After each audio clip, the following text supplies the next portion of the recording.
नमस्कार, जय श्री कृष्णा। एग्जाम चल रहे हैं तो बच्चों और बच्चों के माता पिता को एग्जाम का फियर या फीवर निश्चित रूप से परेशान कर रहा होगा।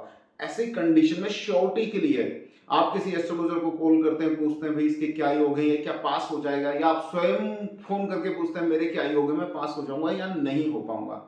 ऐसी कंडीशन में एस्ट्रोलॉजर दो तरीके से आपको बताने की कोशिश करते हैं। प्रथम वो रखते हैं आपकी जन्म कुंडली को सामने, द्वितीय वो रखते हैं आपकी प्रश्न कुंडली को सामने।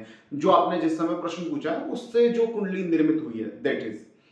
तो जन्म कुंडली में ये बता देना चाहता हूं कि सीधा सीधा आप जो प्रश्न पूछ रहे हैं कि भैया ये 12वीं 10वीं कॉलेज में पास आउट होगा कि नहीं होगा, तो जन्म कुंडली में उसका कोई लेना देना नहीं, शिक्षा को उस तरह से रिप्रेजेंट ही नहीं करता है।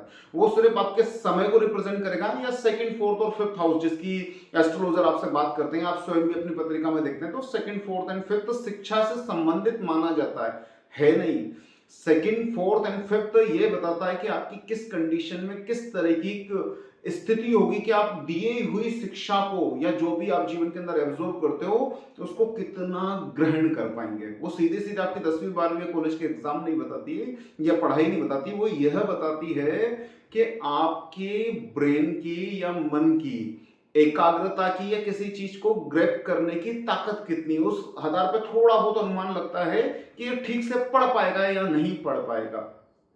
सेकंड आती है प्रश्न कुंडली कि आपने प्रश्न पूछा कि मैं पास हो जाऊंगा या नहीं हो जाऊंगा, या मेरा बच्चा पास हो जाएगा या नहीं हो जाएगा। तो एट दैट टाइम की सर्टेन एक प्रश्न कुंडली बन जाती है। उसी समय जिस समय आपने प्रश्न पूछा है तो उसका जो उत्तर हाँ और ना में जो आता है कि ये पास हो जाएगा या पास हो नहीं हो पाएगा, तो ये उस समय की सर्टेन कंडीशंस है।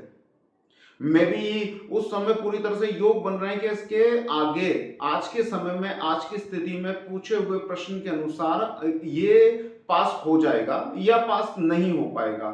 लेकिन समय बदलेगा, उसके प्रयास बदलेंगे, तो आप दोबारा 10 दिन बाद 5 दिन बाद अगर प्रश्न पूछेंगे तो आपको उत्तर बदला हुआ मिल सकता है, क्योंकि लगातार किए गए आपके प्रयास निश्चित रूप से सर्टेनली परिणामों में अंतर लेकर आते हैं। इसलिए निश्चिंत रहिए, निर्भीक रहिए, लगातार मेहनत कीजिए। आपका भविष्य जो आपको लिखकर भी अगर दिया गया है तो वो आपके अथक परिश्रम और सही दिशा में किए गए परिश्रम के साथ बदला जा सकता है। तो क्या ज्योतिष इस विषय में आपके काम की नहीं है? निश्चित रूप से एस्ट्रोलॉजी इस विषय में आपके काम की है।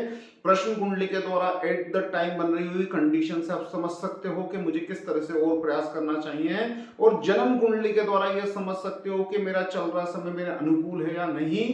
तो उस तरह से आपको अपने प्रयासों की जो आपकी प्लानिंग होती है, जो आपकी रणनीति है, उसको बदल के काम करने लगना चाहिए।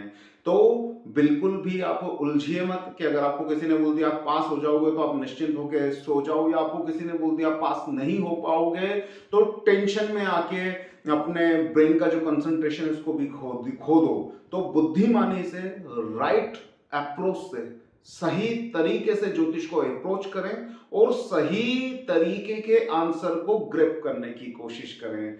जय श्री कृष्ण।